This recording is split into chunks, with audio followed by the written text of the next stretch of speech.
Siap deh. Oke, bismillah. Assalamualaikum warahmatullahi wabarakatuh. Selamat pagi teman-teman. Saya manggilnya pagi teman-teman aja ya. Alhamdulillah senang banget bisa berkesempatan sharing di bareng teman-teman ya, teman-teman dari hunian kita. Kemarin saya juga dikontak di belakang sebenarnya sama Mas Rashid ya, Mas Rashid Sarwono. Sebenarnya saya juga sempat main-main ke kantor yang di Retih gitu ya. Terus ngobrol bentar ditawarin buat ngisi. Dan sebenarnya materi pagi ini tuh lumayan rada berat teman-teman ya.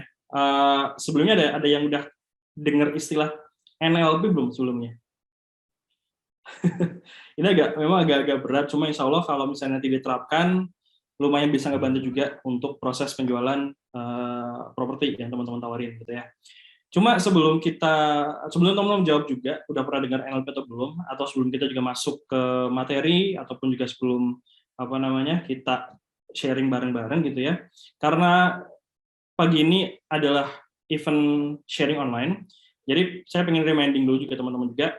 Pertama jelas pastikan koneksinya lancar gitu ya, biar nanti proses belajarnya, proses kita diskusi via sharing juga bisa lancar tanpa halangan. Kemudian yang kedua, coba siapin teman-teman juga siapin catatan, boleh siapin buku, boleh siapin HP, tablet, atau media apapun yang biasa teman-teman pakai buat nyatat. Karena kalau saya pribadi juga sama ya, kalau proses pembelajaran itu biasanya saya rangkum, gitu. Ada rangkum di catatan berupa buku ataupun di HP. Oke, kalau teman-teman sudah masukkan itu, ya koneksinya bagus, kemudian teman-teman sudah nyiapin catatan. Berikutnya, saya pengen ajak teman-teman kenalan dulu deh. Sebelum saya memperkenalkan diri juga, mungkin teman-teman juga masih ada yang mengenal dengan saya. Saya pengen tahu yang hadir pagi hari ini, ada sekitar 20-an orang gitu ya, 27, termasuk saya dan juga tim dari hunian kita. Teman-teman asli mana nih domisilinya? Kebanyakan asli Cilacap atau ada yang dari luar Cilacap juga nggak? Boleh sambil ketik di kolom chat aja nggak apa ya. Teman-teman dari mana? Ada yang asli Cilacap semua atau ada yang dari luar Cilacap juga? Karena kan project hunian kita tuh ada kalau nggak salah ada yang di Purwokerto juga ya. Di Cilacap ada Mahkota Al-Fatih yang dekat tahap 3.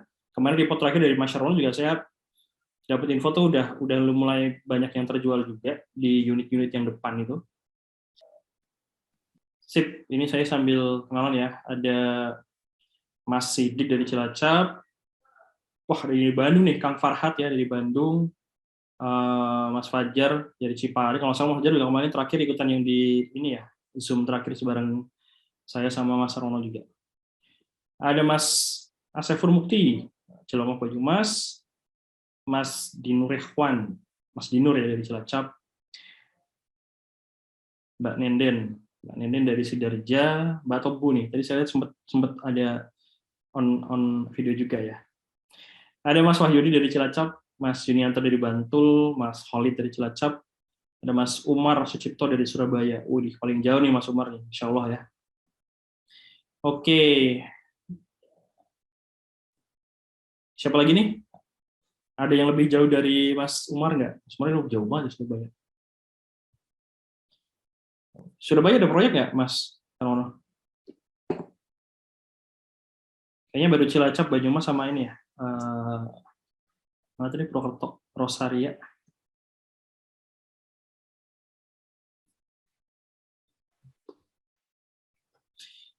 Oke, insya Allah cukup ya. Teman-teman itu juga selama materi kurang lebih kita akan 1,5 jam lah ya, 1,5 jam materi. Kemudian termasuk juga nanti ada sesi diskusi ya, jadi kita sharing bareng-bareng. Kalaupun nanti teman-teman juga di tengah materi ada yang pengen ditanyakan, langsung ditanyakan aja di kolom chat gitu ya. Nanti bakal saya jawab juga. Oke, terus mungkin juga buat teman-teman yang mungkin masih berhalangan, belum bisa ikutan Zoom pagi hari ini juga event ini ada recordingnya atau rekamannya, yang soalnya juga bakal dibagikan nanti. Karena ada beberapa mungkin yang masih belum join juga ya. Saya lihat di grup WA itu ada lumayan banyak, ada 240-an member gitu ya. Cuma memang baru sebagian yang join. Oke, biar nggak terlalu lama, saya izin buat share screen dulu. Kita langsung masuk ke materinya. Nanti sambil saya perkenalan juga ya. Oke, sudah muncul ya. Jadi ini adalah topik materi kita bagi hari ini. Judulnya adalah NLP for Property Selling. Buat teman-teman yang mungkin sekarang baru banget dengar istilah NLP gitu ya, mungkin ada yang langsung googling itu apa itu NLP, kepanjangannya apa gitu ya. Jadi NLP itulah singkatan dari Neuro Linguistic Programming. Nah, makin nggak ngerti lagi.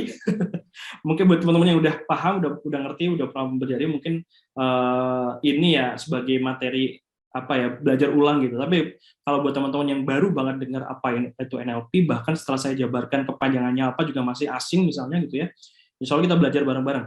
Karena saya pribadi juga masih belajar tentang NLP, karena ilmu di dalam NLP atau teknik-teknik NLP itu lumayan luas juga gitu ya teman-teman.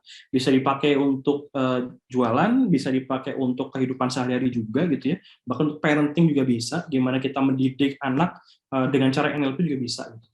Tapi fokusnya di pagi hari ini materinya memang kita khususkan untuk selling. Jadi NLP for selling ya. Dan lebih spesifiknya adalah NLP for property selling. Karena teman-teman di sini case-nya adalah jualan produk properti ya. Sip, tapi lebih afdol, kita kenalan dulu. Buat teman-teman yang masih belum kenal dengan saya, salam kenal teman-teman. Nama asli saya Metri Pujiarto, cuma lebih akrab dipanggil dengan sapaan Mas Bomet, gitu ya. Saya asli di Cilacap, tepatnya di daerah Negara. Jadi kalau teman-teman nanti pengen silaturahim, kita bisa kopdar-kopdar sambil ngopi-ngopi gitulah ya. Terus saya punya pro digital ya, berupa e-course namanya Reseller Mutan. Teman-teman bisa lihat ya di resellermutan.com. Kemudian terakhir saya kurang lebih kemarin 5 tahun di Bandung bareng Kang Dewa ya. Kalau bisa teman-teman kenal Mas Sarono juga sempat di Bandung juga bareng Kang Dewa. Saya sempat bareng sama Mas Sarono juga, cuma beda atap gitu ya. Saya di Billionaire Store, Mas Sarono di Billionaire Coach. Kemudian selama di Billionaire Store juga saya sempat menulis sebuah buku berjudul Chit Chat, walaupun sekarang bukunya sudah sold out ya, sudah habis, kalau lebih waktu itu terjual 3.000-an lah, 3.500 buku. Habis itu memang kita nggak produksi lagi. Kemudian saat ini saya aktif jadi konsultan di beberapa brand untuk membangun pasukan reseller mereka gitu ya. Dan yang paling banyak memang di niche produk itu di skincare gitu. Walaupun memang masih sempat beberapa kali juga handle fashion, kemudian handle herbal juga gitu ya. Dan alhamdulillah juga sekian tahun terakhir saya berpengalaman menghandle kurang lebih 6.700-an reseller ya. Nah, ini juga sebenarnya bisa aja kalau misalnya diterapkan ke properti gitu ya. Misalnya sekarang teman-teman jadi agen dari hunian kita, kemudian itu juga katakanlah saya nggak tahu akadnya, misalnya ada marketer lagi di bawahnya gitu ya, yang teman-teman bisa bisa teman-teman handle, bisa teman-teman develop ya bareng-bareng di edukasi untuk bisa lebih mencangin penjualan properti teman-teman. Itu juga bisa diterapkan. Jadi ilmu reseller itu sebenarnya nggak cuma sekedar buat reseller produk-produk yang kecil-kecil, produk-produk dengan harga murah, bahkan untuk produk-produk dengan harga jual yang di atas puluhan juta ataupun sampai ratusan juta pun itu sangat masih works juga untuk dipakai. Nah, kita langsung masuk. Pertama adalah saya pengen tanya ke teman-teman ya. Teman-teman boleh jawab juga di kolom chat gitu ya. Apa sih jadi alasan teman-teman kenapa memutuskan untuk jualan properti? Ya, apa yang menjadi alasan kuat kenapa teman-teman pengen jualan rumah gitu ya, pengen jualan properti. Kenapa kok nggak jualan produk yang lain aja gitu? Ya, apa alasannya? Ya, boleh teman-teman jawab dulu karena alasan ini juga akan bisa mendasari nanti action teman-teman ke depan seperti apa. Apakah closing-nya akan semakin kenceng, apakah bisa ngumpulin lead atau calon pembeli lebih banyak gitu ya, atau bisa membuat strategi-strategi yang mungkin bisa diterapkan untuk nanti dipakai untuk menjual banyak properti di banyak lokasi, nggak cuma sekedar di Cilacap, mungkin bisa juga nanti proyek-proyek di luar kota lainnya gitu ya. Nah, sekarang saya pengen tahu dulu apa nih alasannya teman-teman yang tadi mungkin udah kenalin juga. Why? Kenapa milihnya properti? Kenapa bukan produk yang lain?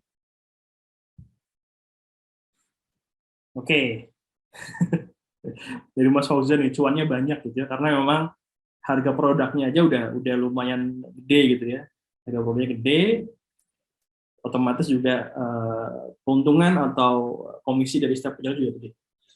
Terus ada siapa nih? Asus. Username-nya masih pakai ini ya. Setiap orang butuh rumah untuk tumbuh dan berkembang anak. Oh ya, masih dik ya. Oke, setuju. Setiap orang butuh rumah. Walaupun sekarang juga mungkin masih banyak yang orang-orang katakanlah masih jadi kontraktor gitu ya, kontrak sana, kontrak sini gitu. Tapi pasti setiap orang punya impian pengen punya rumah sendiri. Karena selain memang kalau misalnya udah punya rumah sendiri kan lebih tenang gitu ya, lebih tenang, apa namanya, nggak harus sering pindah-pindah. Kalau pindah kan repot tuh, harus packing, harus ngurusin pakai apa namanya, nanti nyewa mobil juga perpindahan gitu ya. Terus ada Mas Fajar, properti itu asik. Asiknya gimana nih Mas? Oke, Ibu Nenden membantu yang ingin punya rumah dan di properti bikin deg-degan. Apanya nih Bu yang bikin deg-degan? Oke, yang jelas tadi ya, karena setiap orang juga pasti punya impian pengen punya rumah sendiri gitu. Kadang katakanlah ada yang sudah berkeluarga tapi masih numpang gitu kan, bareng dengan orang tuanya atau dengan mertuanya gitu ya, kan pasti juga ada rasa nggak enak. Habis nikah juga kan pengen apa namanya, mandiri gitu ya, bisa benar-benar segala keputusan di rumah tangga tuh ya nggak ada yang ikut campur gitu. Oke, terus saya baru belajar di bidang properti, mohon bimbingannya. Siap Mas, ingin mengedukasi syariah. Oke, setuju Pak. Karena kan di akad jual belinya di hunian kita kan juga memang tadi ya non riba, tanpa KPR, tanpa apa namanya, BI checking juga. Dan memang sekarang kan orang udah lumayan melek gitu ya dengan campaign bahwa kalau misalnya beli sesuatu nggak cuma sekedar di properti ya, beli kendaraan misalnya ataupun apapun gitu ya kebutuhan, kalau bisa memang benar-benar cash keras gitu, tanpa ada campur tangan ataupun ada cipratan-cipratan riba. Karena memang ya orang udah mulai teredukasi bahwa dosa riba itu sangat-sangat gede gitu kan, dan juga yang kena nggak cuma sekedar pelakunya gitu, tapi yang memfasilitasi pun ikutan kena juga. Bahkan kalau misalnya kita memang pakai harta yang di dalamnya ada kandungan riba, itu juga pengaruh nanti ke keluarga kita gitu ya. Intinya apa yang masuk ke dalam tubuh kita, apa yang masuk ke dalam kehidupan kita, kalau misalnya ada yang haram sedikit itu juga akan berdampak gitu, berdampak luas. Makanya bagus banget, saya juga setuju sama Pak Suparno nih, dan lebih menggaungkan gitu kan campaign kalau misalnya kita mau beli sesuatu ya harus dengan cara yang syar'i, tanpa ada embel-embel riba atau sesuatu yang haram. Oke, ada lagi teman-teman yang lain? Kenapa kita harus jualan properti? Ya betul Mas, ya waktunya move on ke properti syariah. Tapi saya agak tertarik sama ini nih komennya Bu Nenden. Yang bikin deg-degan apa Bu? Jualan properti bikin deg-degan.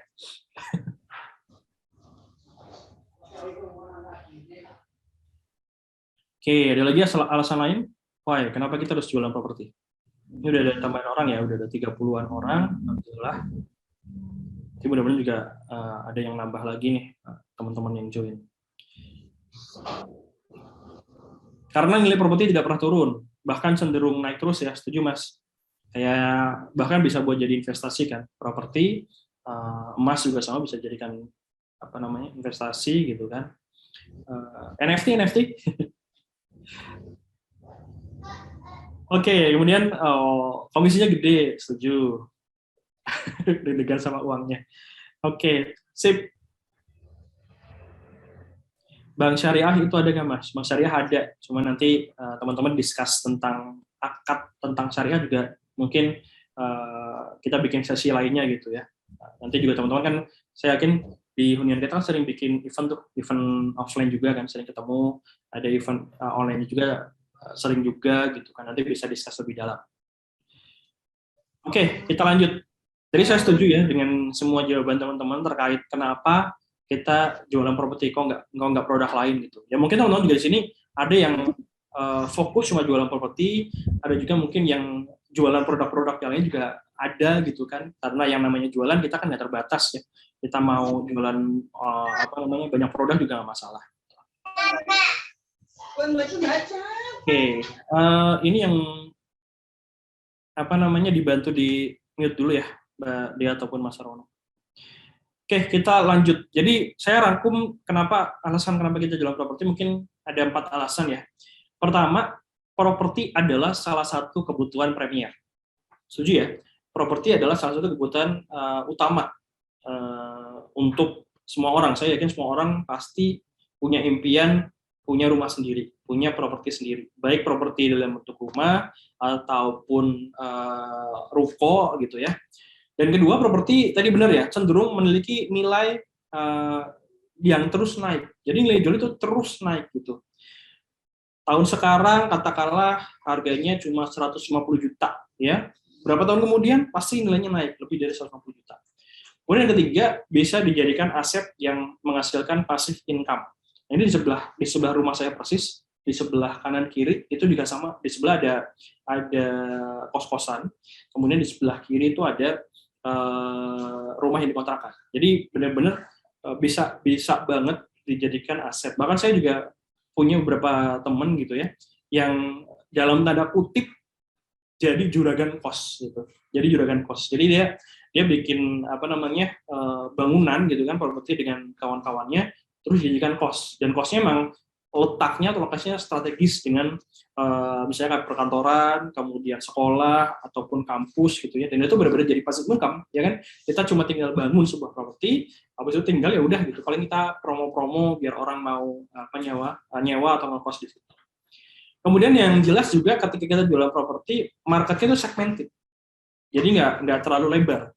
Biasanya orang yang beli properti emang ada kemauan, udah merasa butuh mau beli properti. Jadi untuk mengedukasinya itu lebih gampang karena dia benar-benar udah tahu, oh orang ini mau beli rumah nih. Tinggal kita jelaskan, dia butuh rumah yang seperti apa, dia butuh rumah yang lingkungannya di mana, dia butuh rumah yang ukurannya seberapa, dia butuh rumah yang spesifikasi bangunannya itu seperti apa, dia butuh rumah yang kira-kira aksesnya itu dekat dengan apa. Jadi kan kita tinggal mengedukasi itu aja. Bahkan mungkin kayak sistem pembayaran juga ya kita edukasi aja seperti apa akadnya, seperti apa paymentnya seperti apa.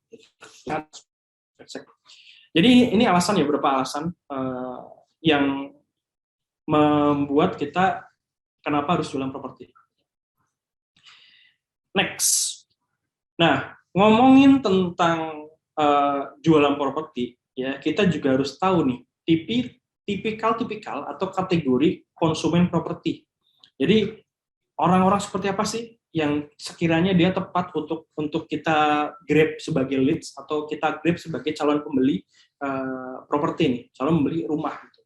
Ada beberapa tipe ya. Tipe pertama teman-teman, ada namanya first time buyer atau millennials buyer. Sebenarnya ini dua kategori yang berbeda ya. Jadi ada first time buyer, yang millennial buyer sama, dia first time buyer juga, cuma beda dengan di umurnya. Kalau first time buyer ini mungkin general, tapi kalau millennials itu mungkin yang masih muda-muda gitu. Orang-orang yang nikah muda biasanya memang dia udah nabung dari lama gitu kan, memang untuk nyiapin buat beli rumah gitu. Nah, first time buyer ini berarti orang-orang yang benar-benar baru mau beli rumah, fresh gitu kan, baru mau beli rumah, ya. Termasuk yang milenial juga ini, milenial buyer berarti dia baru banget pertama kali mau beli rumah dan umurnya mungkin cenderung lebih muda, gitu. Ya. Nah, orang-orang yang tipikalnya first time buyer ini, ya di dunia properti itu, mereka akan lebih butuh untuk diedukasi, dijelaskan tentang misalnya spesifikasi produknya, spesifikasi rumahnya, letaknya seperti apa, kemudian metode payment-nya seperti apa. Kalau misalnya teman-teman tadi menyimak gitu kan, di awal kan sempat ada video tentang project di Mahkota Al-Fatih, itu kan dijelaskan tuh. Jadi kenapa orang harus beli rumah di Mahkota Al-Fatih? Karena pertama adalah ada beberapa tipe rumah gitu kan, ada beberapa tipe rumah, mulai dari ukurannya, kemudian ada berapa, 1 lantai, 2 lantai, ada ruko gitu kan, kemudian di situ lingkungannya seperti apa gitu kan, ada berapa unit rumah yang dijual, kemudian ternyata ada masjid di situ, kemudian di situ juga dekat dengan exit tol, dekat dengan bandara gitu ya. Itu yang benar-benar harus diedukasi kepada tipikal atau kategori first time buyer ini. Kemudian yang kedua, ada tipikal buyer upgrader. Upgrader itu maksudnya gini teman-teman. Jadi tipikal orang ini atau tipikal konsumen ini, dia sebelumnya sudah punya rumah. sudah punya rumah, baik rumah dia beli sendiri ataupun rumah mungkin dikasih sama orang tuanya gitu. Nah, cuma dia pengen upgrade nih, pengen upgrade ke rumah yang mungkin lebih bagus, lebih gede, lebih luas, lebih nyaman, lebih mahal gitu ya, dari rumah sebelumnya yang dia huni. Ini tipikal upgrader. Nah, teman-teman pernah pernah ketemu nggak? Kalau mungkin sudah pernah sering jualan properti, pasti teman-teman pernah nemuin ini seperti ini ya, tipe-tipikal yang upgrader. Nah, tipikal yang ketiga itu ada downgrader. Downgrader berarti mungkin orang yang tadinya punya rumah yang gede, misalnya udah punya rumah gede, cuma katakanlah anggota keluarganya tuh dikit gitu, mungkin masih suami, istri, anak satu, tapi dikasih rumah yang gede katakanlah. Nah, dia pengen pindah ke rumah yang mungkin lebih lebih kecil dan cukup untuk jumlah kepala di dalam apa namanya keluarganya gitu. Karena kan kadang ada tipikal orang yang itu keluarganya sebenarnya kecil tapi rumahnya tuh gede gitu. Ada juga mungkin tipikal-tipikal, saya sering dengar dari perempuan gitu. Dia tuh nggak pengen repot apa ya beberes rumah yang rumah itu luas gitu. Buat ngepel capek, kemudian juga kadang ada debu-debu itu kan harus bersihnya juga capek juga nggak terlalu luas gitu. Dia pengen ganti atau pindah ke rumah yang lebih kecil. Itu tipikal downgrader. Kemudian yang keempat, tipikal konsumen yang terakhir adalah tipikal investor. Kalau tipikal investor ini biasanya dia beli properti emang buat dijadikan investasi aja sih. Jadi saya juga kemarin sempat dapat cerita gitu dari Mas Rono, salah satu apa namanya yang beli rumah di Mahkota Al-Fatih yang bagian depan itu ternyata pas beli itu memang bukan dipakai buat dia gitu. Jadi dia beli memang buat invest, nanti misalnya berapa tahun kemudian nilainya udah naik dia jual. Ada juga mungkin yang dia beli ruko, nanti kalau rukonya udah jadi dia sewakan ke orang. Gitu. Itu tipikal investor. Jadi dia beli memang bukan buat ditinggali, bukan buat dihuni sendiri, tapi memang mau dijadikan aset passive income gitu ya, untuk dikosin, dikontrakin, gitu, disewakan. Nah ini kurang lebih ada 4 tipikal konsumen atau tipikal calon buyer rumah ataupun properti. Nah otomatis teman-teman, karena tipikalnya juga beda, nih ada 4 tipikal atau 4 kategori, ini treatment juga pasti beda-beda. Seperti yang saya ceritakan ya, kalau misalnya first time buyer itu kita harus seperti apa, mengedukasi mereka, upgrader seperti apa, downgrader seperti apa, investor juga seperti apa, itu pasti beda-beda. Nah ngomongin tentang treatment, nanti pasti kita juga akan membuat semacam canvas value proposition teman-teman. Ini template-nya ya. Jadi kita bagi dua nih, di sisi kanan itu ada, sisi kanan teman-teman ya mungkin, ada produk, kemudian di sisi kiri ada customer. Ngomongin produk, yang ngomongin segi produk, itu kita bedah menjadi 3 bagian. Ngomongin benefit, ngomongin fitur, dan juga ngomongin experience. Benefit udah jelas, berarti manfaat. Ya, manfaat dari rumah itu sendiri. Misalnya teman-teman jualan produk rumah gitu kan, unit rumah di Mahkota Al-Fatih. Nah, benefitnya apa sih yang bakal didapetin sama orang ketika beli rumah di Mahkota Al-Fatih?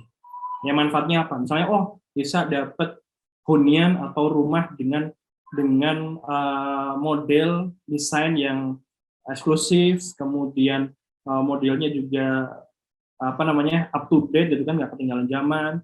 Terus apa namanya spesifikasi bangunannya itu nanti masuk fitur ya. Apa namanya pokoknya dapat selain dapat rumah nanti dapat apa gitu ya, benefit lainnya apa gitu. Itu benefit ataupun manfaat. Kemudian kalau ngomongin fitur itu lebih ke spesifikasi dari rumahnya sendiri. Ya, misalnya terbuat dari apa namanya bahannya apa nih, gentengnya apa, kemudian apa namanya spesifikasi yang lainnya juga apa gitu. Itu dijelaskan tentang fitur. Kemudian kalau experience itu berarti pengalaman apa nih atau kesan apa yang bakal dirasakan oleh orang ketika dia beli rumah di Mahkota Al-Fatih. Misalnya experience itu pengalamannya adalah kamu bisa mendapatkan perumahan yang nyaman dan tenang gitu kan, atau kamu bisa dapat perumahan yang benar-benar membuat lebih mudah karena aksesnya sangat-sangat dekat dengan bandara gitu ya, dekat dengan lokasi apa lagi yang lain gitu. Itu experience-nya. Ya, itu bagian produk. Kemudian bagian customer itu ngomongin sisi apa ya, alasan kenapa orang itu pengen beli rumah. Nah, orang beli itu ada dua faktor, teman-teman. Ada dua pemicu gitu ya. Yang pertama adalah dari segi emosional atau wants, keinginan. Ada juga orang beli karena logic drive-nya, butuh. Ya, wants itu ngomongin keinginan, need itu ngomongin logic atau kebutuhan. Karena kan ada orang beli, ya beli karena pengen gitu, bukan karena butuh. Ada orang yang beli karena benar-benar butuh, gitu ya. Nah, sama halnya juga di properti. Kita harus tahu nih, orang ini misalnya udah survei nih, udah survei rumah di temen kita gitu kan, dia belinya itu karena butuh atau karena pengen. Ya, misalnya contohnya, alasan kenapa orang beli properti. Kalau misalnya emosional nih, karena pengen pisah dari orang tua, pengen hidup mandiri, itu emosional. Kenapa butuh? Karena misalnya sudah capek pindah-pindah dan pengen punya hunian tetap. Itu karena butuh, gitu kan. Terus kenapa pengen? Oh, karena misalnya Mahkota Al-Fatih itu lingkungannya bagus, banyak orang soleh gitu kan. Lingkungannya bisa membuat kita untuk lebih mendekatkan diri atau memperbaiki diri agar ibadahnya lebih bagus. Itu emosional. Kebutuhan, oh butuh karena di Mahkota Al-Fatih tempatnya strategis, desainnya bagus, rumahnya menarik, kemudian harganya juga mungkin masuk akal atau mungkin box sesuai dengan kantong. Itu kebutuhan. Nah, teman-teman harus bisa menggali itu. Dia tuh beli karena pengen atau karena butuh. Terus di bagian customer itu dia ada salah satu poin lagi namanya fear. Fear itu adalah ketakutan. Nah, ketakutan ini biasanya harus kita gali sih.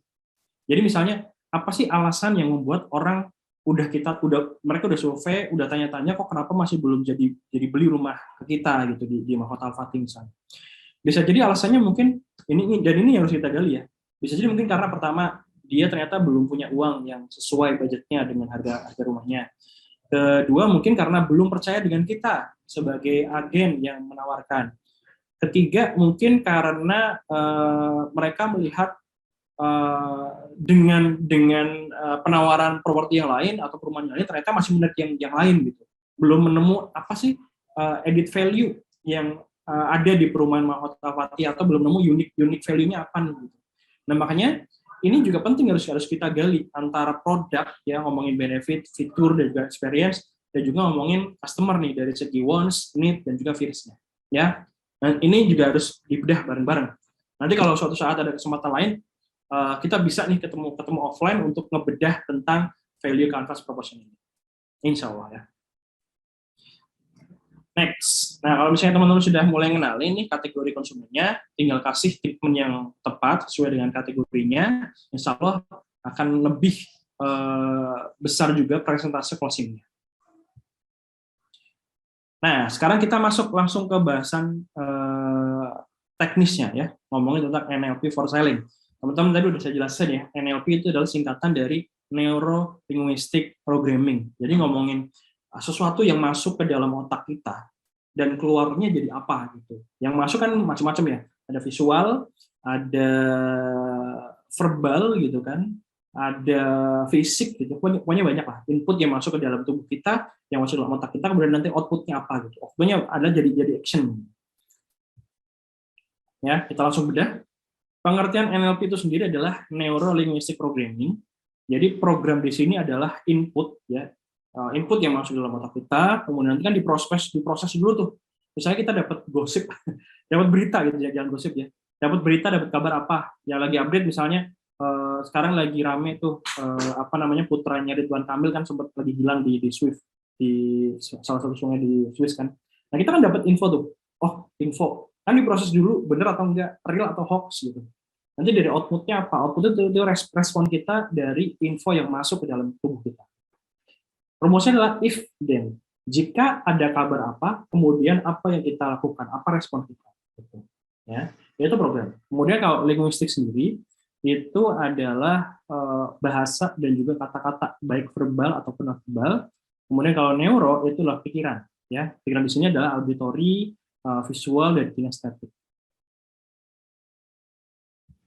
Oke, nah di NLP sendiri ya, NLP for selling itu ada beberapa teknik gitu ya, ada 7 di sini. Pertama adalah self confidence, itu bagaimana kita membangkitkan rasa percaya diri saat menawarkan produk.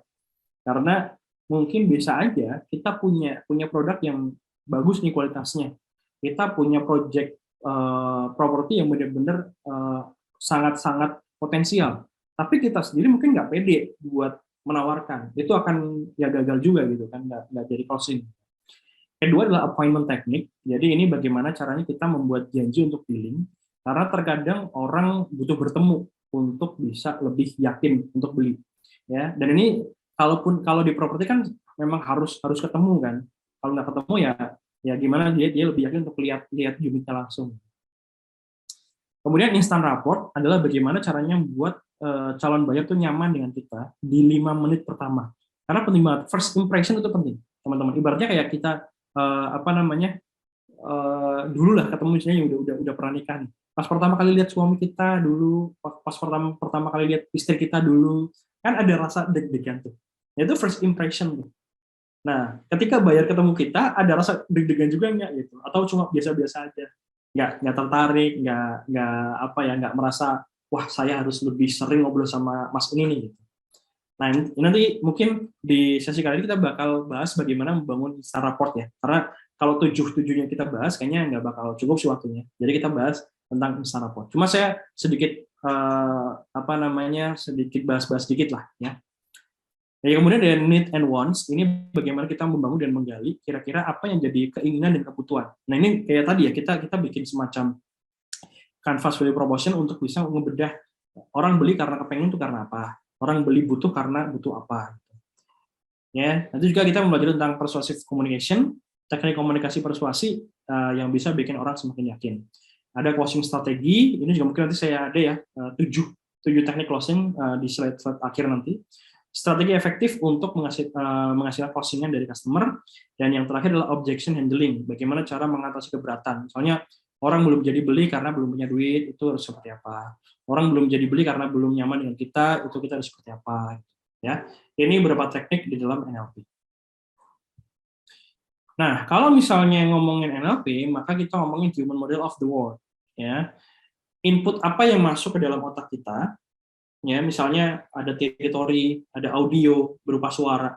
Ibaratnya kalau misalnya teman-teman dapat input ya, nah ini kan teman-teman lihat di laptop atau di HP-nya lagi ngikutin Zoom ini. Kalau misalnya saya katakanlah matiin video nih, saya matiin videonya, stop video. Nah, teman-teman kan nggak bisa lihat muka saya nih, jadi cuma dapat suara. Nah ini suara ini adalah input audio yang masuk ke telinga teman-teman. Ya. Kemudian sebentar, saya nyalain videonya lagi.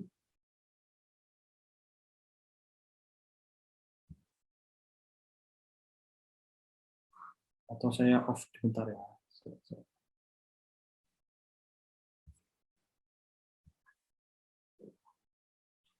Nah, terus, sorry.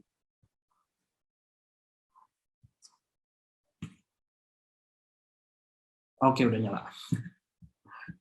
Nah, berikutnya adalah visual. Ya, info input berupa visual ya, teman-teman lihat muka saya dapat visual. Tapi teman-teman lagi jalan-jalan kemana gitu ya, lihat bioskop itu kan dapat visual juga. Kemudian kalau kinestetik itu berupa sensasi. Misalnya teman-teman lagi nyalain korek api, jarinya deketin ke api, oh panas. Nah itu kan sensasi tuh. Teman-teman makan es batu dingin kan itu sensasi. Sakit ditepuk tangannya itu juga sensasi. Kalau olfaktori itu aroma. Misalnya teman-teman lagi jalan-jalan di samping ada penjual durian gitu kan. Nah, itu kan dapat aroma tuh. Aroma durian seperti apa? Teman-teman mungkin istrinya lagi masak sayur jengkol gitu kan. Itu ada aromanya juga, aroma jengkol gitu kan. Nah, itu inputan juga. Dan yang terakhir ada gustatori. Gustatori itu pengecap. Jadi rasa ya yang kita rasakan di lidah tuh. Misalnya kayak pedas, asin, manis gitu, pahit. Nah, itu input berupa gustatori. Nah, kemudian setelah ada input masuk ke dalam tubuh kita, ya, dalam tubuh kita lewat 5 panca indera kita, ya, penglihatan, mata, pengenaran, penciuman, pengecapan gitu kan, perabahan gitu ya. Kan pasti difilter dulu nih, di otak difilter dulu, diproses dulu, nggak mungkin ditelan mentah-mentah. Nah, di filter ini nanti dia akan ada beberapa respon gitu. Pertama mungkin by experience. Misalnya katakanlah ada orang kita tawarin properti, ternyata kok masih belum percaya, belum mau beli. Karena apa? Oh, dulu dia punya pengalaman misalnya pernah ditipu nih mau beli properti ternyata propertinya belum ada gitu kan, atau misalnya surat-suratnya belum jelas gitu. Atau juga bisa berdasarkan knowledge, pengetahuan kita. Misalnya, dia pernah dapat penawaran gitu kan, properti, katakanlah di Kota Al-Fatih harganya misalnya 315 juta. Dia tahu kalau misalnya rumah tipe ini dengan spesifikasi bahan-bahan bangunnya seperti ini sebenarnya cuma segini harganya gitu. Ada juga yang gitu. Terus ada bisa berdasarkan belief atau value ya. Belief value maksudnya menurut keyakinan dia. Dia tadi tawarin nih properti di Kota Al-Fatih ini bahkan jadi sebuah konsep hunian yang benar-benar juga nggak cuma sekedar jualan properti, tapi ada membangun peradaban di situ. Dia akan believe, oke, saya yakin kalau bahwa nanti penghuni-penghuni di sini juga memang orang-orang yang soleh, gitu. Itu bisa. Atau bisa ada framing gitu. Framingnya adalah mungkin orang yang kita tawarkan, tahunya kita di frame adalah tukang jualan, jualan terus. Atau ada meta program juga. Meta program itu kayak misalnya, ada api menjauh. Misalnya kita juga ada misalnya ditawarin penawaran MLM, apalagi MLM yang nggak jelas, itu juga menjauh. Itu secara meta program, secara otomatis. Nah, ini proses filtering. Kemudian kalau udah difilter nih, ya, kita dapat input apa ke otak, ke dalam tubuh, kita filter, nanti keluar jadi output. Ya. Output itu juga ada macam-macam. Ada berdasarkan deletion, ya, hanya akan ada 50% info yang masuk gitu. Kemudian ada generalization, ya mungkin pernah tadi ya, pernah pengen beli properti tapi gagal, pernah pengen beli properti dengan harga sekian, ternyata bangunannya nggak sesuai dengan harganya. Gitu. Distortion gitu ya, penyimpangan makna. Nah ini beda-beda ya, case-nya mungkin nanti saya lupa belum ngeganti case-nya. Tapi kalau ini kayak gitu ya proses NLP. Ada input masuk ke dalam otak kita, diproses di dalam otak kita, kemudian jadi output gitu. Nah, ini berhubungan dengan penawaran sebenarnya teman-teman. Gimana caranya kita membuat penawaran yang menarik, gimana caranya kita membuat orang-orang mendengarkan dengan kita, dan outputnya adalah mereka merespon kita dengan baik. Nah, kemudian, ini proses dulu teman-teman. Ini penting banget, apalagi teman-teman jualan properti, yang dimana properti dulu memang harus ketemu sama orangnya dulu. Ya, akan lebih afdol misalnya ketemu dulu. Nah, kalau misalnya traditional selling gitu ya si penjual atau si agen itu dalam membangun hubungan hanya 10%. Jadi nggak terlalu dekat sama calon customer-nya. Menggali kebutuhan 20%, menyajikan solusi. Jadi kayak nawarin, Pak, ini saya ada jualan properti nih, rumah di sini bagus, rumahnya keren, rumahnya harganya sekian. Padahal kita belum tahu dia butuhnya apa, seperti apa gitu. Dan yang terakhir adalah mendapatkan komitmen gitu. Ayo Pak, beli. Itu kayak maksa orang buat beli gitu. Ini traditional selling. Yang harus kita lakukan adalah kebalikannya, ya. Relationship selling.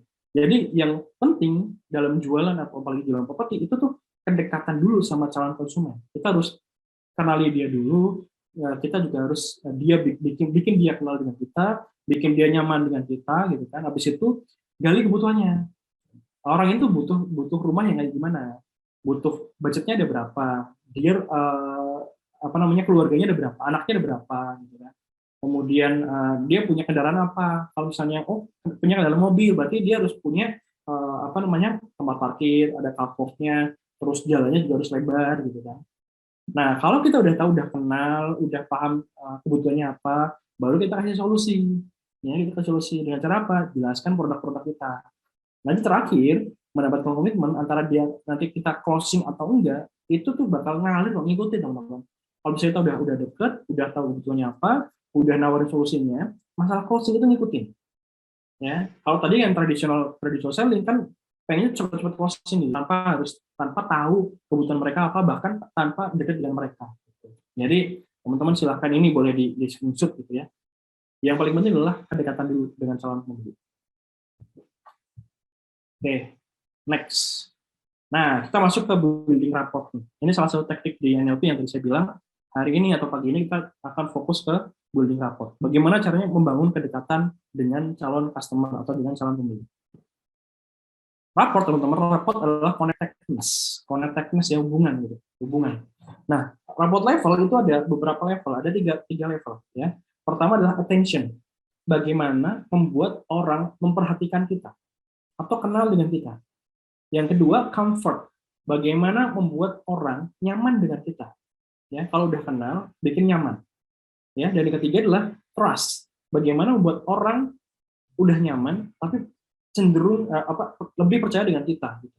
Ya, ibaratnya kayak kalau misalnya kita kenalan gitu kan, taaruf dengan gitu kan. Kalau misalnya step taaruf, kenalan dulu, bikin nyaman dan bikin dia percaya, gitu. Ya, sama kayak jualan juga gitu. Kita harus bikin pembeli kenal dengan kita, bikin pembeli nyaman dengan kita, bikin mereka percaya dengan kita. Kalau udah percaya, wah itu udah enak. Ya. Karena orang itu cenderung membeli ke penjual yang udah mereka kenal, mereka sukai, dan mereka percaya. Makanya kayak likability gitu ya. Jadilah penjual yang nyenengin, jadilah penjual yang ramah, jadilah penjual yang bikin kangen. Ya. Nah, tipsnya adalah pertama, kalau misalnya teman-teman memang juga menawarkannya di online, ya sering-sering berinteraksi di media gitu ya, sering-sering bikin konten atau upload konten di Instagram, Facebook, WA, TikTok, YouTube, status WA ataupun yang lainnya gitu ya. Kemudian tunjukkan kalau kita kompeten, sering-sering juga sharing tentang properti, bagaimana memilih properti yang bagus, bagaimana mempelajari akad jual beli properti syariah itu seperti apa, edukasi lah, gitu. Sering-sering ngasih edukasi. Maksudnya memang kita kompeten, kita paham dengan apa yang kita jual. Terus berikutnya adalah jangan tergoda langsung jualan di awal interaksi. Jadi baru kenal udah dijualin, itu enggak, tapi dibangun kedekatan dulu. Tadi ya, kedekatan dulu, gali kebutuhan mereka apa, baru kasih solusi. Dan yang terakhir adalah fokus menebar manfaat. Ya karena ikhtiar kita jualan kan juga sebenarnya juga aktivitas membantu orang gitu ya. Membantu orang yang sedang butuh rumah, membantu orang yang sedang nyari tempat tinggal yang nyaman gitu ya. Jadi fokusnya kita udah bantu mereka aja dulu gitu ya, fokusnya bantu gitu. Give more, take more. Misalnya semakin kita sering membantu orang, maka Allah juga akan membantu kita gitu kan dengan banyak solusi. Gitu. Nah, rapport model itu ada beberapa teknik teman-teman. Ada patching, menyelaraskan, matching, menyamakan, mirroring sama persis, dan juga leading. Ya, ini sebenarnya ada salah satu contoh video. Oke, ini salah satu teknik NLP ya, mirror dan matching. Teman-teman silakan pahami dan lihat gimana cara penerapan teknik dari matching dan mirroring juga sampai leading.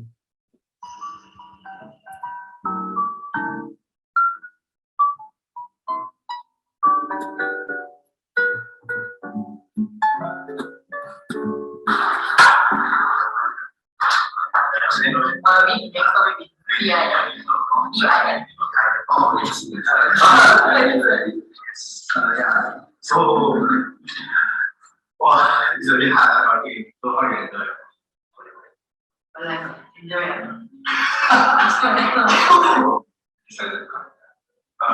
Actually, I just apply or make sure is that easy. Oh, easy. Like for this one also, like, if someone really don't like it, then they really find it like Stress about projects. oh, So you have a plan. yeah, I already have a plan. What movies do you like? Comedy, Horror. this is actually I will still apply. See, quite funny because when she was changing how it called how she was the zombie start happening. It's changing really actually got the messaging very full. Oh. So what is I think your thoughts like on the normal including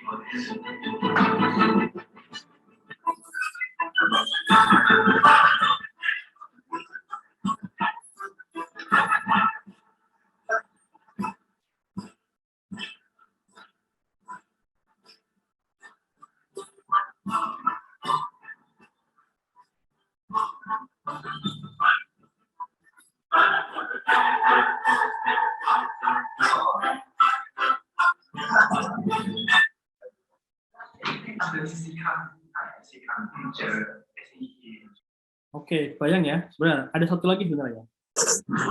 To show this, we took two men, Cuma ini Mr. Nice. kualitas videonya agak jelek ya.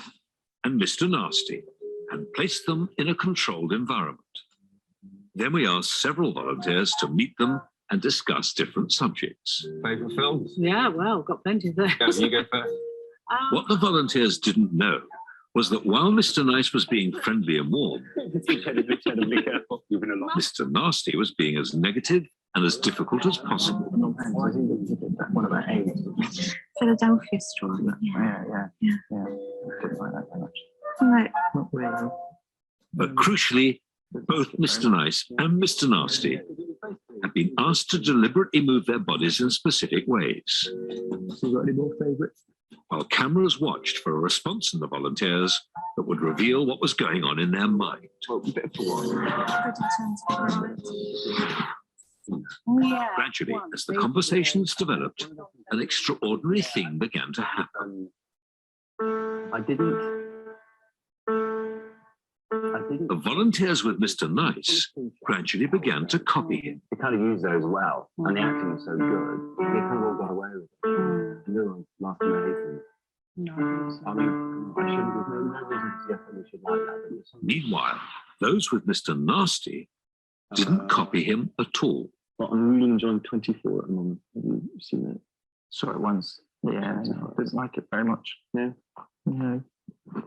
And I think it's the sort of thing I like going to the cinema with myself. Because the volunteers like Mr. Nice, I mean, some people say they like to, share. their mind prompted them to mimic him, I think about myself. a subconscious attempt to strengthen the bond between them. Watch it everyone says it's fantastic. Yeah, you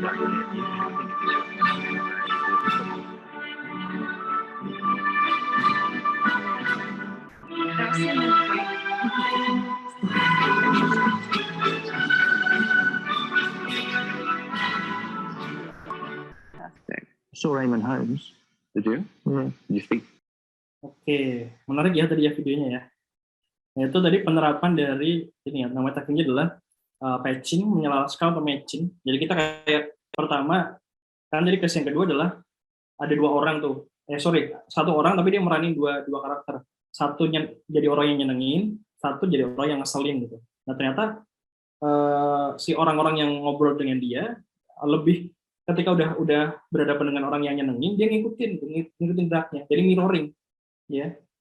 Leading. Jadi pertama menyelaraskan nih. Misalnya kayak ngobrol, dia suka apa nih? Suka bola gitu, kita ngobrol bola. Dia suka ngobrol santai, gitu juga ngobrolnya santai gitu. Habis itu mirroring. Jadi kita kayak ngikutin gerakannya dia dulu. Misalnya dia gerakannya seperti apa, kita ikut. Misalnya dia duduknya tegap nih, kita ikutan tegap. Dia duduknya misalnya sambil bersandar, kita ikutan bersandar. Nanti habis itu ketika kita udah mirroring, coba kita yang leading gitu. Kita nyoba bikin gerakan apa gitu. Kalau misalnya emang dia udah nyaman dengan kita, kena gitu kan alam bawah sadarnya, dia pasti bakal ngikutin juga gerak tubuh kita, menyamakan gitu. Nah kalau udah kena berarti dia udah nyaman. Itu teknik dari NLP atau building rapport. Nah itu yang bisa banget dicoba kalau bisa teman-teman ketemu langsung gitu kan dengan calon klien atau calon pembeli, kan pasti ketemu dulu nih, ngobrol-ngobrol dulu di kafe atau di mana, itu bisa dipakai nih teknik ini untuk membangun kedekatan dengan calon klien. Pokoknya kalau udah deket, udah nyaman, udah percaya, itu akan meningkatkan persentase closing-nya, insya Allah. Nah next, terus ada juga 7 teknik closing. Ini berdasarkan ilmu NLP juga. Mungkin teman-teman udah ada yang mempelajari karena ini udah umum dan banyak juga di share gitu ya teknik ini.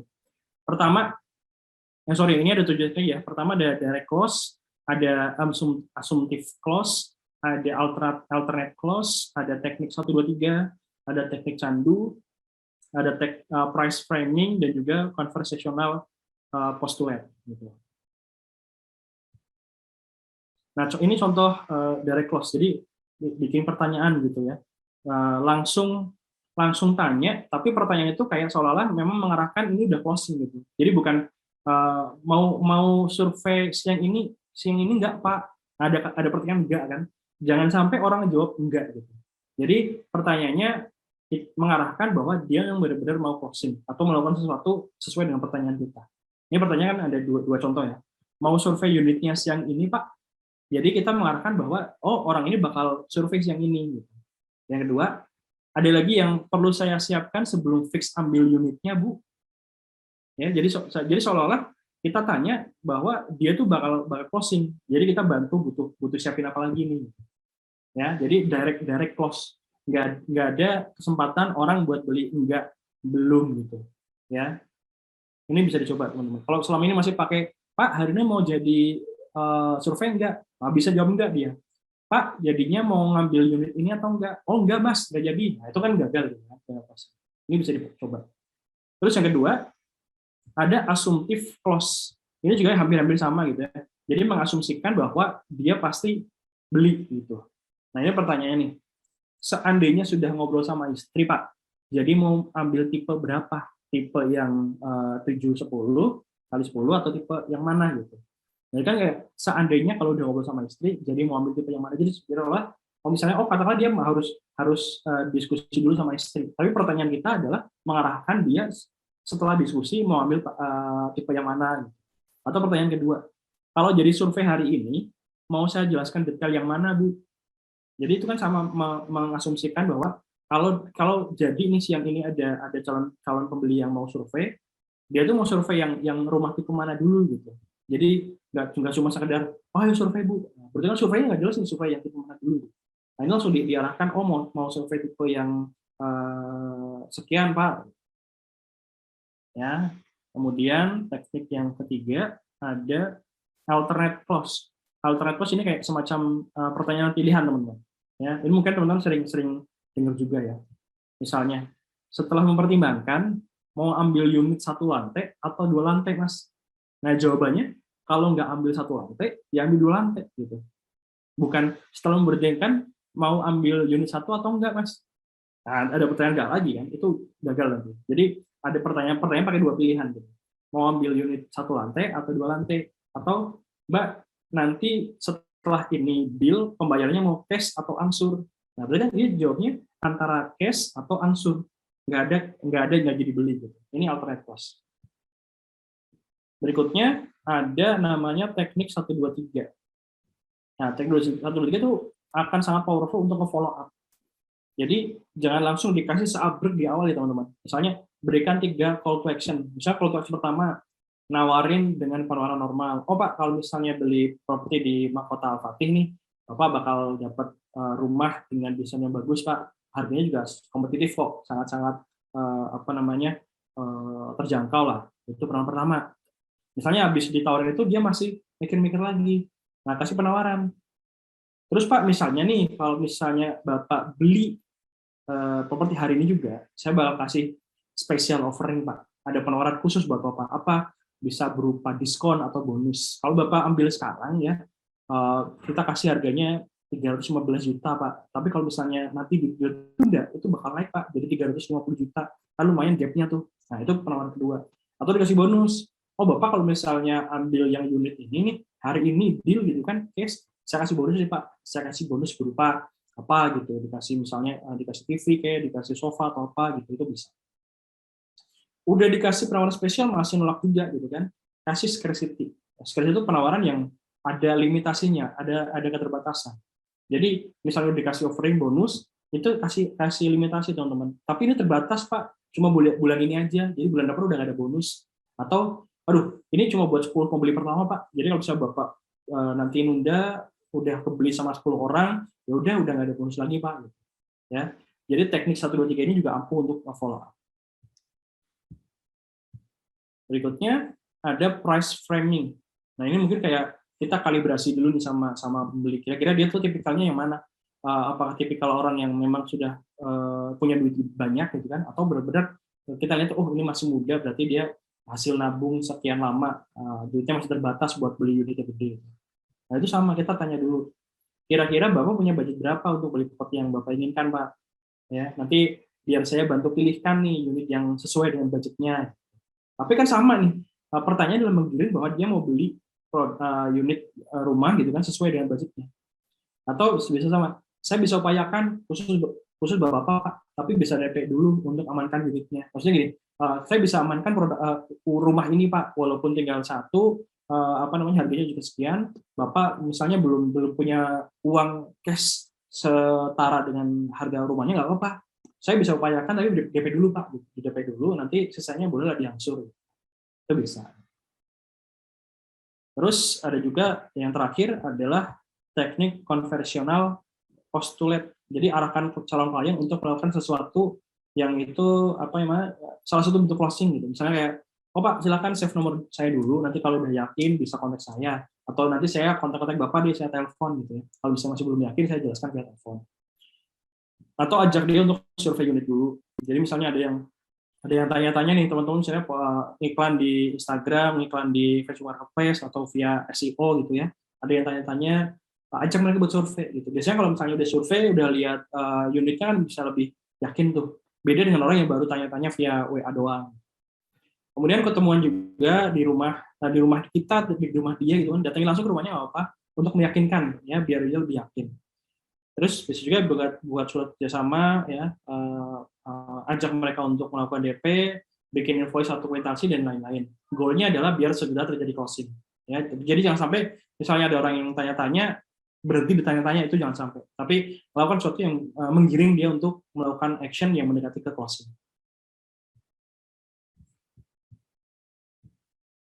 Nah, terus terakhir silakan teman-teman nanti catat ya, ahnya apa nih? Oh dari materi sharing pagi ini tuh, saya dapat insight ini nih. Silakan catat di catatannya. Kemudian fun test. Fun test itu coba nih teman-teman lakukan sama orang terdekat ya, misalnya di rumah ada siapa sekarang, ada anak atau ada istri atau ada saudara gitu kan. Lakukan tadi ya teknik matching, kemudian mirroring dan juga leading. Ya, coba teknik dulu, latihan dulu gitu kan, sebelum nanti ketemu sama calon pembeli untuk bisa melakukan teknik tadi. Ya.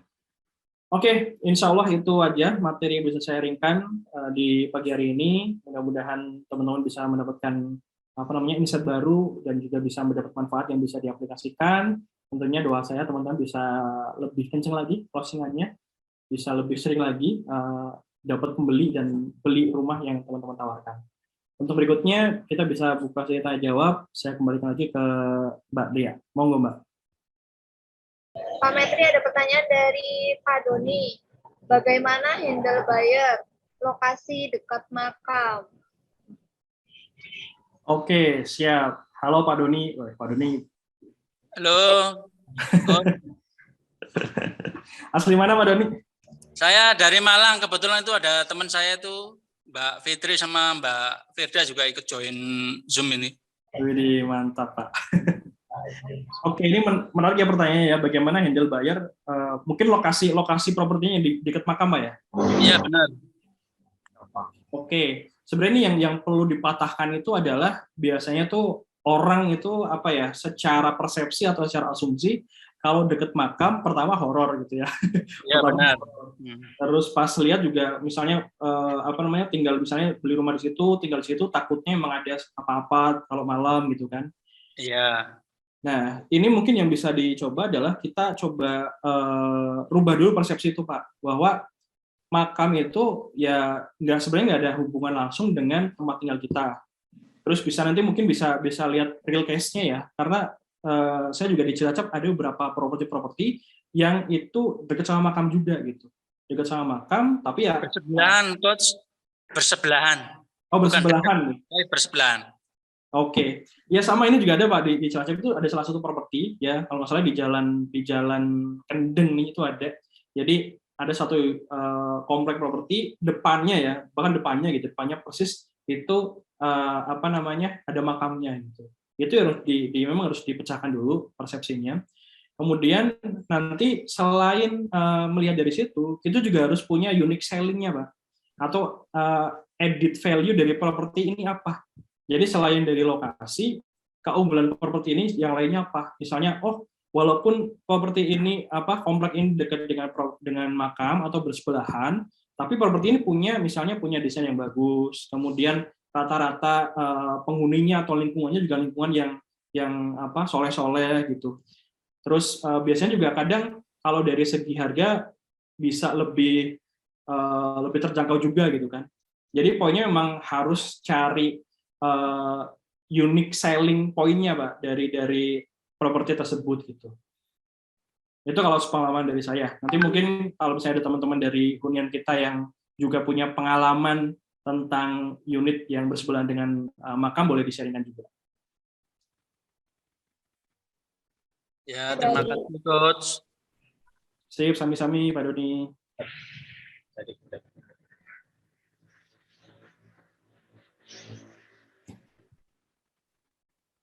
yang Lanjut, Nadia. Teknik analysis ya. diambil apa videonya dibuka dulu. Terus ini udah sudah ya.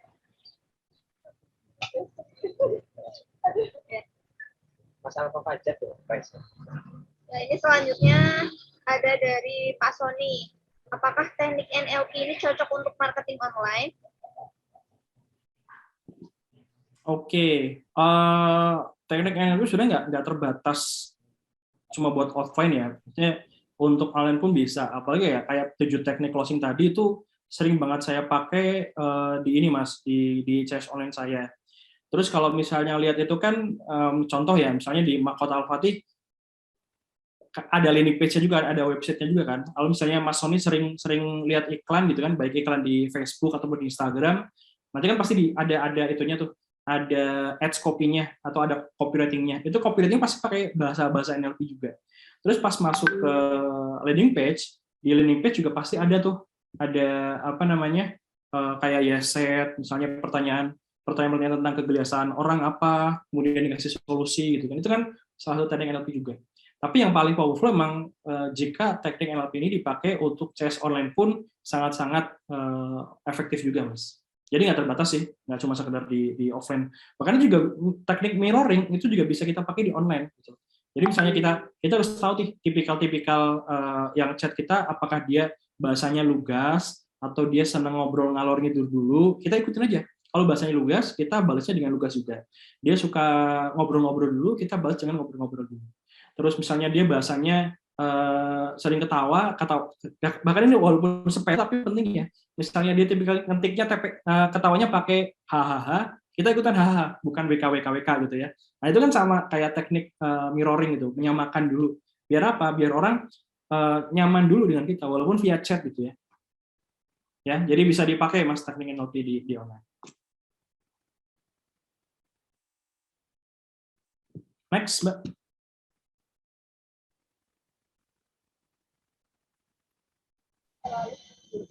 Ini ada raise hand dari Apa Fajar. Silakan Pak Apa Fajar. Assalamualaikum Coach. Waalaikumsalam. Halo Mas. Kenal, saya Fajar dari Bandung. Dari Bandung, Kang? Gimana? Dari Bandung atau Bantul? Bandung. Oh Bandung, Kang Fajar ya saya manggilnya ya. Iya. Kebetulan kemarin nge-ads untuk sebuah properti yang cash-cashan memang syariah gitu. Terus dapat sekitar 450 database lah, WA, terus nama, dan email, dan lain-lain. Cuman kebanyakan ketika di follow up itu memang nyari KPR. Dan ini kejadiannya sekitar 3 bulan yang lalu, Coach. Jadi database basi ya, kira-kira ya. Nah, terus saya saya utek-utek habis beberapa minggu yang lalu, terus ternyata ada nih, terus saya total ternyata ada 450. Nah, sebulan yang lalu saya juga udah muter sekeliling sini, sebenarnya sekeliling lokasi untuk saya tarikin spesialis di sekitar lokasi sambil cek pasar. Kan deket ini ya, deket kediaman saya. Hampir semua perumahan udah saya dapat lah presisnya. Nah, bayangan saya tinggal saya ngubungi 450 database ini. Untuk hubungi saya, untuk mau nggak nih kita ngopi atau ketemu dulu untuk saya biar milih nih dari basis yang udah saya kumpulkan. Rencananya sih gitu, cuman saya bingung untuk mulai lagi coach, soalnya memang ya itu agak ya database-nya udah lama gitu coach. Dan itu waktu itu ada kan sering ngopi sama teman-teman, itu saya kasihin. Ini gua kasih 5, ente yang follow up. Ini gua kasih 5, ente yang follow up. Tapi database masternya di saya. Oke. Jadi, dan itu kebanyakan teman-teman yang follow up, dan ya follow up-nya nggak serius lah. Nah ini mau saya seriusin, Cuman pada intinya mereka kebanyakan 450 ini nggak di saya chatnya. Jadi kalau saya chat awal ini benar-benar baru. Nah itu menurut Coach gimana nih saya follow up-nya? Oke, siap Kang Fajar. Ini menarik ya case-nya. Jadi Kang Fajar udah mulai ngiklan gitu kan, terus dapat sekitar 400-an lead. Nah, mungkin yang bisa saya kasih masukan ke Kang Fajar, pertama, properti adalah produk dengan harga beli yang lumayan tinggi gitu ya, bisa ratusan juta gitu. Dan misalnya kita juga sekarang sedang mengikhtiarkan untuk jualan produk-produk atau properti dengan sistem syariah ya, non KPR, itu emang ada challenging-nya teman-teman. Jadi challenging pertama adalah masih banyak orang yang masih belum teredukasi tentang akad syariah gitu ya, akad syariah untuk jual properti atau untuk beli properti. Kemudian di luar sana juga masih banyak campaign ya yang jual properti dengan sistem KPR. Ya kita juga sekarang kayak sedang mencoba mengajak orang untuk hijrah juga kan. Nah, dan itu pertama berarti caranya ada dua. Gimana caranya mengajak orang hijrah dari transaksi ribawi ke transaksi yang syariah. Kedua adalah bagaimana mengedukasi orang tentang produk dengan harga beli yang tinggi. Nah, ini kan pasti harus butuh funneling nih, Kang Fajar. Jadi nggak bisa langsung kita iklan dapat leads langsung kita tawarkan produknya, atau kita ngiklan dapat leads langsung kita ajak ketemu gitu. Mungkin funnelingnya yang agak dibikin beberapa step lagi Kang Fajar. Jadi dari iklan gitu kan, dari iklan dapat leads. Nah, leads ini mungkin kita kasih lead magnet dulu. Jadi kayak semacam kita ngasih edukasi ke mereka, sesuatu yang gratis dulu ke mereka, biar mereka pelajari dulu, dan nanti akan ada timbal balik. Contohnya bisa aja nanti Kang Fajar bikin semacam e-book atau video yang kontennya itu berisi tentang edukasi, misalnya kayak tips memilih properti atau rumah yang baik. Kemudian bisa juga diedukasi di situ tentang transaksi pembelian properti dengan sistem syariah, atau diedukasi bagaimana caranya bisa membeli rumah secara cash tanpa menggunakan hutang bank gitu. Jadi kasih dulu sesuatu yang gratis, edukasi dulu, bisa semacam email marketing atau WA marketing itu juga bisa. Dan ketika mereka udah ngerasa dapat sesuatu dari kita nih, dari Kang Fajar misalnya, nanti setelah itu jeda berapa lama, coba beri follow up untuk diajak ketemu gitu, untuk edukasi bahwa ada properti nih yang menarik, kemudian akadnya juga insya Allah jauh dari riba gitu. Itu lebih, kalau menurut saya lebih works dibanding kita langsung direct ngajak mereka ketemu kan. Jadi funnelnya mungkin agak diperpanjang dikit lagi gitu kan, step by stepnya diperpanjang lagi. Nanti bisa dicoba hasilnya seperti apa, Kang Fajar. Siap, hatur nuhun Coach. Siap. Mantap. Sami-sami. Langsung aja ya baca ya Mbak ya. Pak Yunianto ya, untuk buyer yang masih tanya-tanya untuk mengenali informasi lebih banyak, biasanya buyer setelah tanya buy online langsung kabur tanpa kabar ya, kabur tanpa kabar setelah kita infokan proyeknya. Oke, ini baik lagi Pak Yunianto. Jadi tadi ya, kalau misalnya coba saya balik ke slide dulu. Ini sebenarnya ada sedikit di sini. Nah, di sini ya. Pokoknya goal kita adalah kalau misalnya memang ada calon buyer dan bahkan kita masih belum kenal dengan calon buyer tersebut, ya. Yang penting itu adalah kita harus dapat attention mereka, ya. Orang itu memperhatikan kita.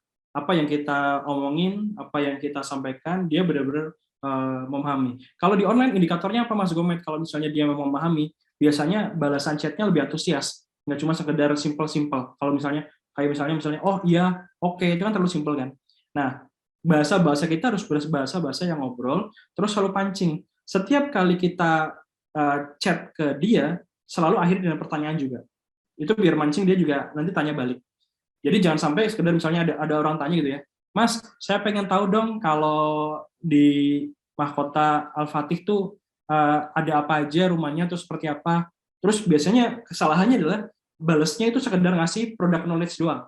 Dikasih tahu, oh ini denahnya, ini spesifikasi rumahnya, ini harganya, udah. Tapi kita tanpa ngegali apa kebutuhan mereka. Ya, harusnya kan kayak tadi ya, kita lihat nih yang di sini. Nah, relationship selling itu pertama adalah bangun hubungan dulu. Jadi fokusnya gali kebutuhan mereka, ya, bangun hubungan, gali kebutuhan, baru kasih solusi. Nah, kesalahannya mungkin ketika ada yang tanya, kita cuma langsung ngasih tahu product knowledge-nya, ngasih tahu tadi ya, mungkin ngomong langsung ngasih denahnya, ngasih sistem pembayarannya, tanpa kita tanya dulu ke mereka, tanpa kita ngajak mereka kenal dulu, ya. Makanya yang penting banget ketika teman-teman memang sedang jualan properti, harus gali dulu kebutuhan mereka apa. Mereka tuh nyari rumah, tipikal rumahnya seperti apa, mereka butuh rumah yang dekat, aksesnya ke mana gitu. Benar-benar ya kayak kita sesi curhat lah, sesi konsultasi. Nah, kalaupun nanti kita udah nyoba dengan cara yang ini udah tepat, ternyata dia masih belum respon, nanti kita siapin ada skenario follow up gitu, ada follow up 1, follow up 2, setelah berapa hari dia tanya-tanya, kita follow up lagi, tanya lagi. Setelah itu berapa hari kemudian kita follow up lagi, tapi dengan bahasa yang friendly juga gitu ya. Nanti kalau misalnya memang ini yang diperbolehkan, saya bakal kasih contoh skripnya juga. Saya buatin skrip khusus tentang follow up khusus untuk produk properti, nanti biar di-share sama Mas Raji Syauron di grup ya. Gitu, kurang lebih Pak Yunianto. Oke, Masya Allah. Jadi semangat ini ngelihat Mbak Dea tadi nemenin tanya 2 jadi. Ya, minta maaf nih Mas Yulianto. Gimana Mas Yulianto? Sudah cukup atau ada yang mau di update lagi sebelum ke pertanyaannya Pak Khalid? Bagus sebetulnya kalau ini open mic sama lihat mukanya ya biar silaturahminya terjaga ya. Daripada cuman ngechat-chat gitu kan ya. Nanti ketemunya pembelinya chat-chat juga loh. Nah itu Pak Doni, Masya Allah luar biasa. Di Malang ya Pak Doni ya? Nggih, Arema. Oh iya. Iya, kita di Cilacap. Oh iya. Iya. Ya. Lanjut ke pertanyaan berikutnya nih dari Pak Khalid Ma'ruf. Khalid Ma'ruf masih join? Mana open mic-nya? Gimana cara mengatasi cabu yang ingkar janji mencela mentre? Oh iya. Kata-katanya itu bahasanya EJD nih Mas. Iya. Menca-mence nggak serius. Wah, ini. Kayaknya harus ngaca ini kayaknya. Iya, dilanjut Mas Metri gimana nih caranya mengatasi cabu yang ingkar janji mencela-mencre? Ya, Mas Solid gitu ya. Sebenarnya sih penjelasannya hampir sama kayak tadi gitu. Yang mencela-mencela ini karena kita juga nggak biasanya gitu ya, kita belum ngegali apa kebutuhan mereka. Jadi kalau misalnya kita benar-benar udah tahu kebutuhan mereka, kita bisa ngasih solusi yang tepat gitu. Nah, mencela-mencela kan bisa jadi mereka ragunya kenapa? Misalnya, belum terlalu percaya sama kita. Dia belum yakin sama propertinya. Dia belum kita ajak buat survei langsung. Kalau survei langsung kan enak nih, bisa langsung lihat penampakannya gitu kan, bisa lihat langsung masuk ke dalam rumahnya, bisa lihat lingkungannya seperti apa gitu ya. Dan kita juga nanti sama kayak tadi, kita harus nge-follow up mereka. Ketika kita udah tahu kebutuhan mereka apa, kita follow up, kita kasih solusi yang tepat gitu, sesuai dengan kebutuhannya. Tapi kalau misalnya kita udah nyoba upayakan semuanya gitu kan, terus ternyata dia masih bahkan no respon gitu ya, nggak usah terlalu dipaksakan juga gitu. Nggak usah terlalu dipaksakan, misalnya dia udah sampai step tanya-tanya tapi masih ragu. Masih ragunya kenapa, itu yang kita gali gitu. Tapi kalau misalnya sampai udah kita jelasin segala macam, ternyata dia juga tetap no respon dan mungkin kabur tanpa kabar gitu kan, ya nggak masalah, nggak harus kita jadikan fokus juga ya. Tugas kita ya tinggal ngasih service terbaik. Siapapun lead yang masuk, apapun pertanyaan mereka, ya kita kasih jawaban terbaik juga, kasih solusi terbaik. Itu ikhtiar kita. Oke, Pak Khalid, ada update lagi? Jadi yang pasti teman-teman, berdasarkan pengalaman kita ya di Mahkota itu, closing rate itu di angka 2 sampai dengan 5%. Jadi biasanya dari yang datang itu yang nggak boleh baper kalau misalnya pembeli yang tiba-tiba, karena kan ketemunya beli itu ada 2, ingin sama sudah ada budgetnya gitu loh. Nah kalau misalnya belum ketemu budgetnya ya disimpan aja dulu. Kalau misalnya kata-kata yang kira-kira apa namanya ya nempel di hati, disingkirin aja, tetap diedukasi, karena kadang-kadang beberapa pembeli itu nggak langsung beli di unit tersebut gitu loh. Nah, tapi pada saat kita ada pembeli yang sudah masuk ke database-nya kita, tetap disimpan aja. Mungkin banyak positive thinking aja. Oh, mungkin di mahkota belum cocok. Nanti 2-3 minggu lagi diarahin ke unit yang lain. Yang pasti pada saat ada konsumen yang japri kok kepengen apa namanya sudah nanya-nanya rumah, pasti dia ada kebutuhan.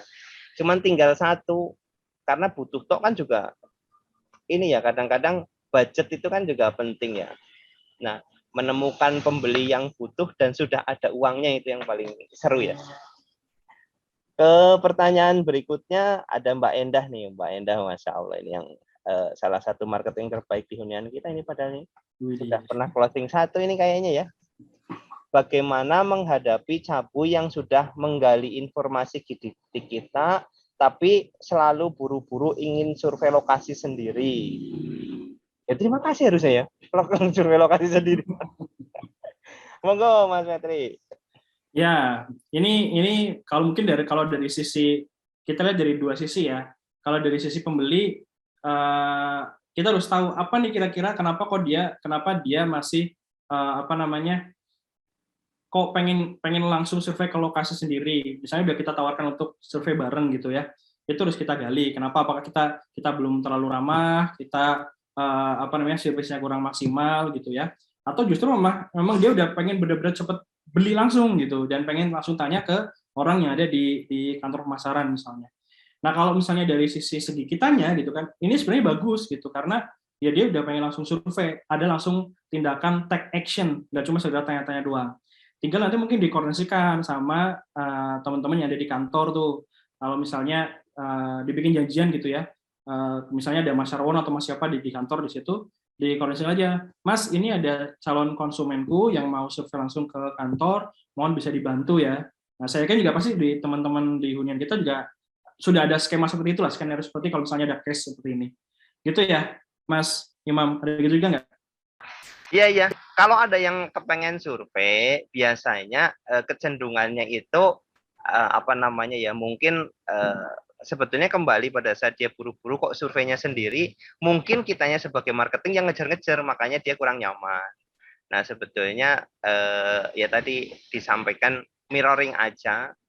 Lalu kalau misalnya ngobrolin kok tiba-tiba ada data cabuy, udah masuk lead, udah ada WA-nya, langsung di-keep aja. Kan kita ada template-nya ya. Ini ada konsumen, ada nama konsumen. Nah, kepengen surveinya kapan tinggal diisi. Nanti yang handling di mahkota kan ada, cukup dijapri ke Mbak Firma, data lead-nya sama nomor handphonenya.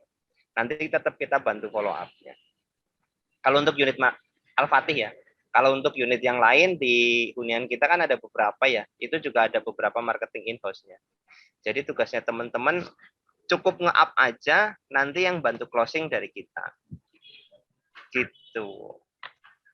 Ada tambahan lagi, Mbak Endah mau open mic?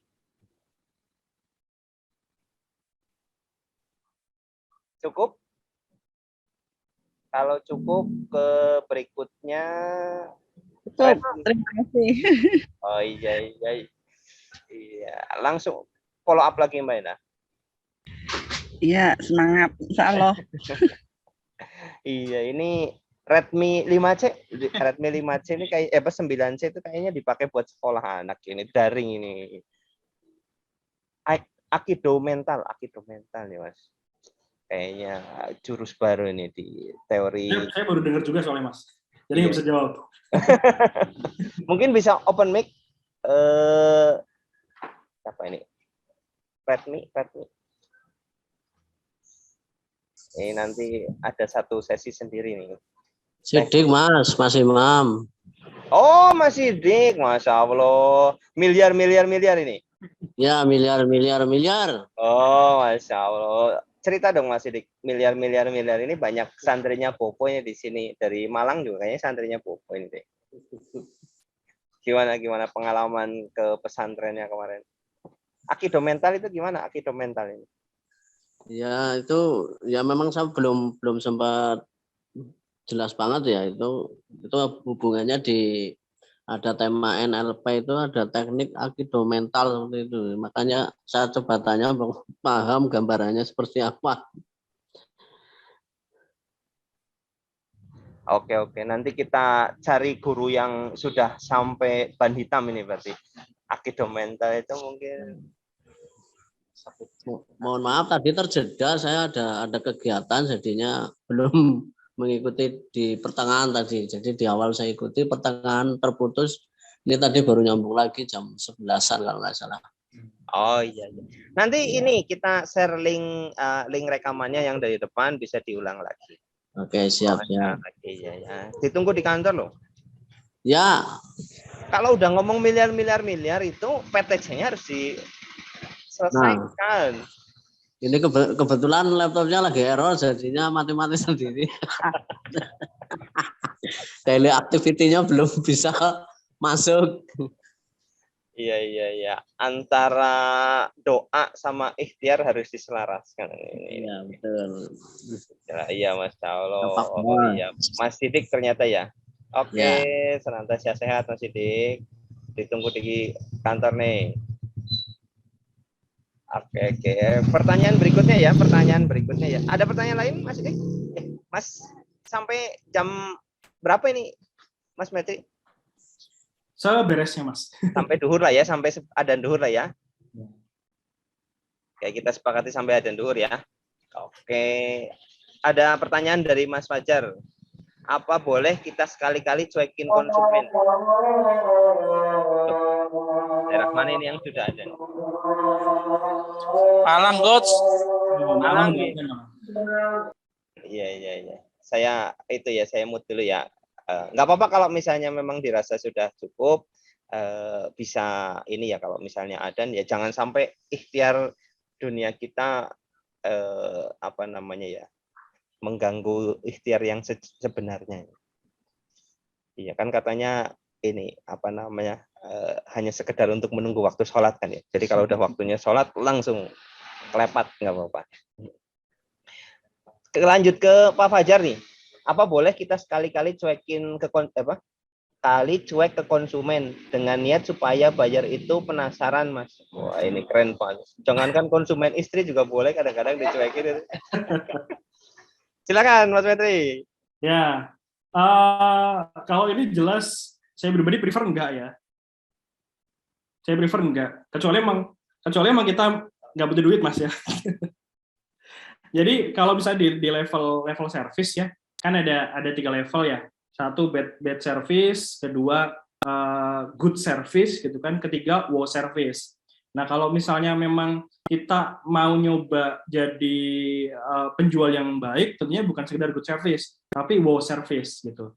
Kalau misalnya kita cuek ke konsumen, bahkan padahal konsumen lagi butuh-butuhnya gitu kan, justru akan jadi bad service gitu ya. Bahkan sebagus apapun otoritas kita ya, sebagus apapun teknik closing kita gitu kan, kita tetap harus ngasih service yang paling baik lah ya, wow service bukan sekedar good service gitu. Jadi justru malah orang jadi kayak terkesan kayak diacuhkan, itu nggak enak. Saya pribadi kalau mau beli sesuatu diacuhkan, justru malah ngerasa wah ini orang gimana sih, saya mau beli malah dicuekin gitu. Gitu Mas Fajar. Apalagi kalau tadi ya istrinya dicuekin gitu. Iya. Tuh Mbak Nenden tuh langsung tahu aja nih kayaknya. Mas Fajar semangatnya bikin penasaran ya. Senengnya bikin penasaran. Oh iya. Aku juga. Ini kayaknya teori baru ini. Hati-hati Mas Fajar. Yang biasanya kemarin ngejar-ngejar ini, sekarang kayaknya mau coba pakai teori mencuekkan ini. Jual mahal. Open mic Mas Fajar.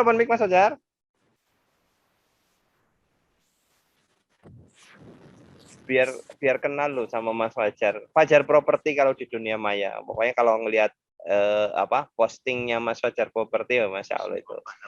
Di semua funnel tuh ada. Mau ke TikTok ketemu Fajar Property, mau ke IG ada Fajar Property, marketplace Facebook di setiap grup juga kayaknya ada Mas Fajar Property, masa ini ikhtiarnya luar biasa.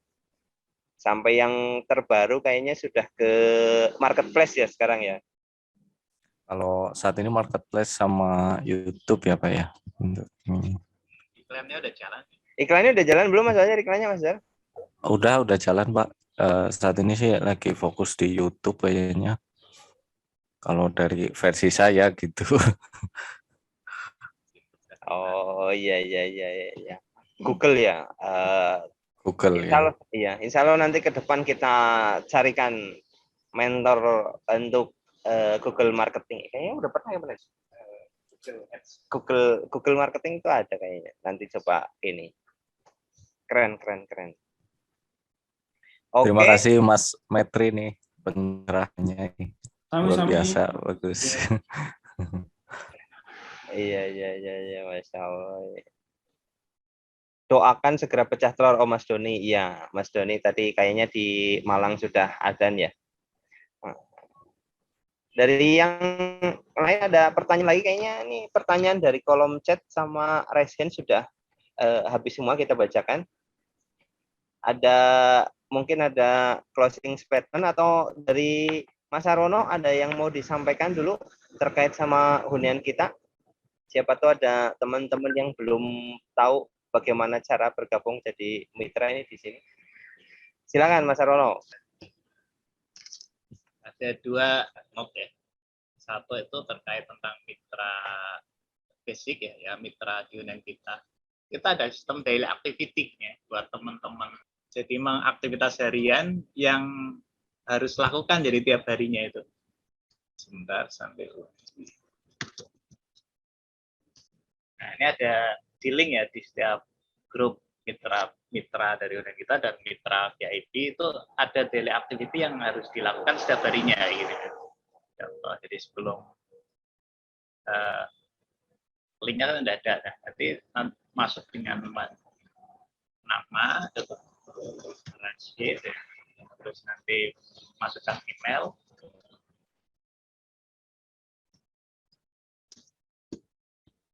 Enter.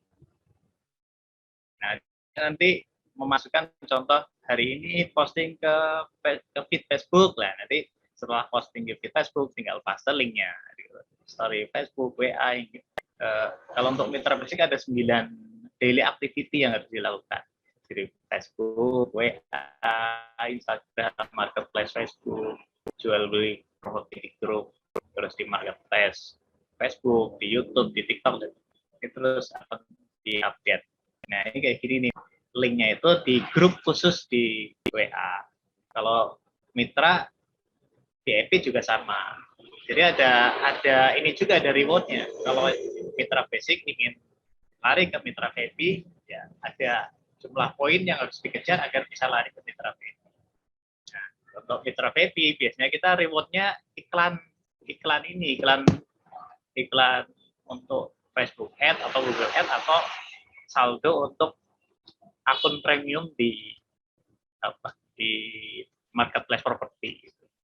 Jadi memang harus ada daily activity yang harus dilakukan teman-teman. Ya tujuannya satu untuk mitra basic agar mereka bisa pecah telur. Kalau untuk mitra VIP ya goalnya itu agar mitra VIP targetnya dapat reward. Rewardnya kan kalau di marketplace dari emas hingga mobil. Nah untuk yang kedua itu poin yang kedua bagi teman-teman yang belum join jadi mitra hunian kita itu bisa ini buka di website hunian kita, nanti daftar aja di sini, lalu di menu mitra ya hunian kita tutup lalu mitra join mitra. Nah itu nanti di sini ikuti langkahnya sampai selesai isi formnya. Join mitra, lalu isi nama, email, password, terus nomor WA, lalu proses. Itu nanti otomatis sudah bisa bergabung menjadi mitra di net kita. Jadi nanti bisa jualin produk, project-project yang ada di dalamnya. Contoh yang utama itu ada mahkota Almaty.